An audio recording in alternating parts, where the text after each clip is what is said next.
Oh, not the engineer. Hey, Not the man. engineer. Hey. I'm working at the crib just like everybody else. I ain't got all the fancy stuff at the house. That's Oh, at work. I got you. I got you. I got All right, we you. I got my got you. brother Khalid Jones on the line right now. Episode 4, Yes, sir. Chats with Kev. Now, Jones, how are you and the family doing during this whole situation? Man, we're doing good. We've been quarantined and practicing our social distancing. Um, we have, me and the wife. We've been teachers.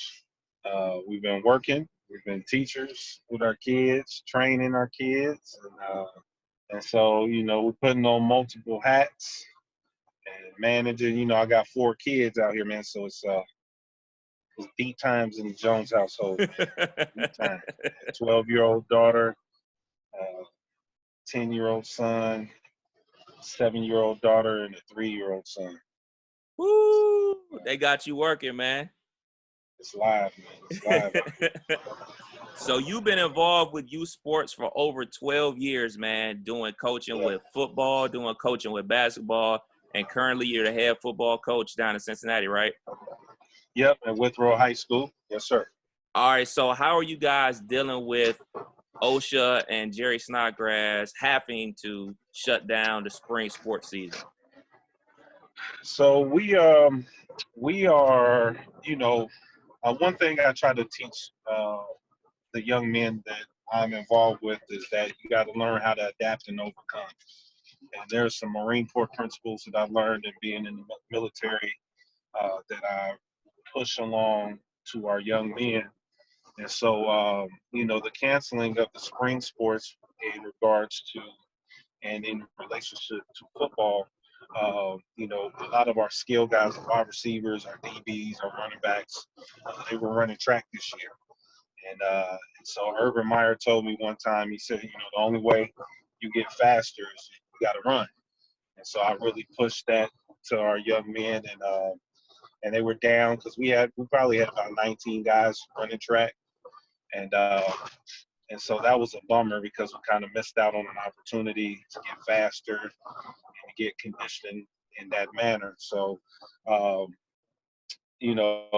we what we have implemented in the spring now is that since early March, we have gone to Zoom workouts, and so we record our workouts on Zoom, and so then we can have the accountability piece still intact, rather than just giving them a packet take home and work out.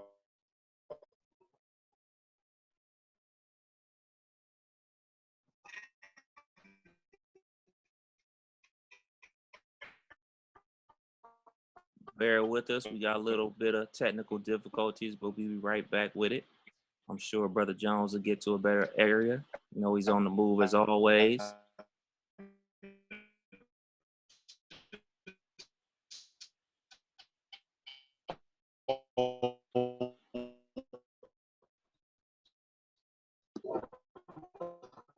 Yep. So we were doing to our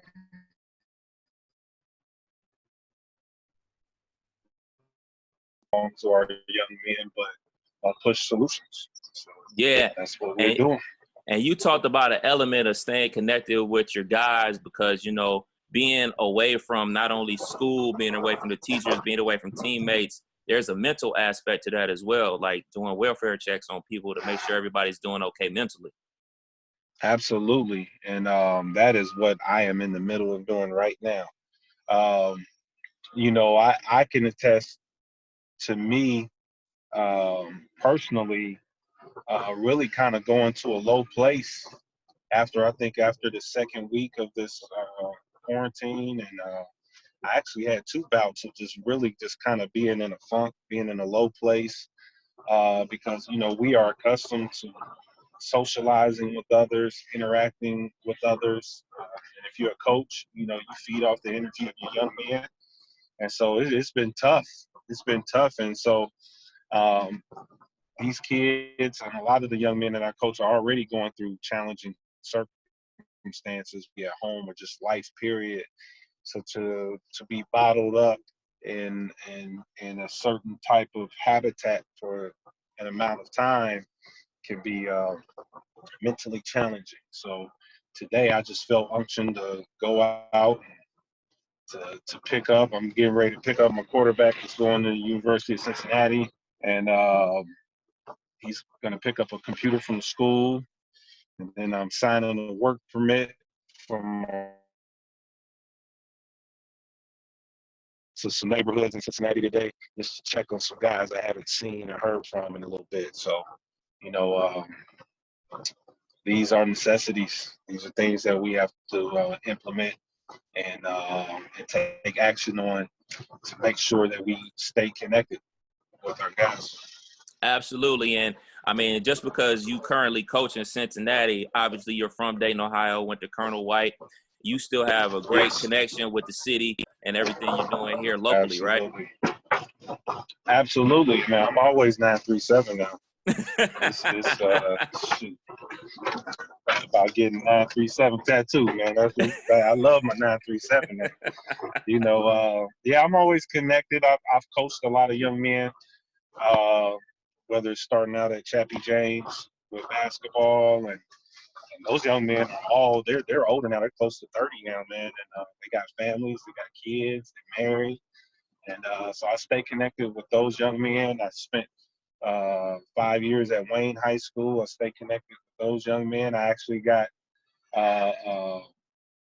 Robert Landers. You know, I'm hoping he's going to get drafted today from Ohio State. If not, he'll get drafted on Saturday. So I'm watching attentively on that. So I'm always connected now. Yeah, man. So Always. I was going to ask you about the NFL draft, man. What did you think about Green Bay trading up to grab Jordan Love, even though they got Aaron Rodgers still?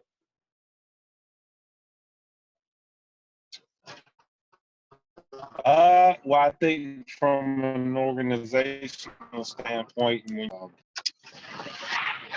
when you want to build a franchise from longevity, perspective. I don't know if that, and you don't want to put yourself in position where you have to rush someone in. You kind of want to groom them and let them kind of grow into the position. And so I think who would it be better? What would be a better situation for Love to send under other than Aaron Rodgers and, Yeah. and to learn and to learn the ropes and to learn how to be an NFL quarterback. And then, Rodgers can consider. You know what I'm saying? Facts. And last thing I wanted to ask you about, man. Yo, you there? Yeah, I'm still here. We had broke up for a little bit. Yeah, we back though. We good. Okay. But I wanted to ask you one last thing, man. The Michael Jordan documentary on the Bulls, The Last Ooh. Dance.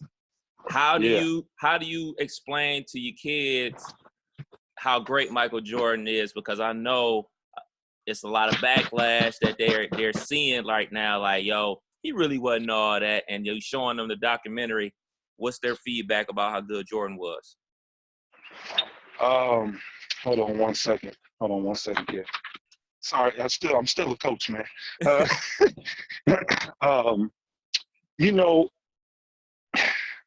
These youngins, man. You try to explain to these youngins about how good Michael Jordan was, and you can't just look at the athletic ability of Michael Jordan. You really have to consider the mental control, the mental pressure that he put he put on was the best basketball player ever. Mm-hmm. And you still there? Yeah, I'm still here. Yo, Yeah, I'm here. Kev. Yeah, I'm here. Can you hear Yeah, me? here. Yeah. So I think, yeah, I can hear you. Can you hear me? Yeah. Okay. So I think the cutoff is that this generation does not believe that the competition was at the same level, Right. and so they always draw back on like, well, Jordan, who was he playing against? And I'm like, well, Jordan was playing against all-time greats, and I like all the time. When you look at Magic, Bird, Drexler, Ewing, Barkley, uh, uh, Isaiah Thomas, Joe Dumars. I mean, the list. You can't look past that. You got to really look at the competition that he was playing against. You got to look at how he transcended the game, and you got to look at how he affected the game and put pressure on the league from a mental aspect. Because it did not matter how much they were down by, you knew that Jordan was about to will them back in the game. And Facts. there was no other person that you wanted to take that last shot but Michael Jordan. And there hasn't been another killer like that taking the last shot since Kobe Bryant. And so, I think this documentary is really highlighting the true GOAT status of Michael Jordan. Facts. See, Facts. you can't argue this, man. It's not up for debate. And we really needed this documentary at this time, man, because like there is no sports on. And this is feeding that itch that everybody got. This is a great week. We got the NFL draft and we got part 3 and 4 of the Jordan doc, man. I can't wait for Sunday night, man. Hey, man, I want to thank you for jumping on, man. You and the family stay safe. Stay coaching them young boys up, man. Keep doing what you're doing, and we'll check back in with you again, man. Appreciate it, man. Appreciate it. All right, bro. Be safe. Peace. All right, man. Yeah.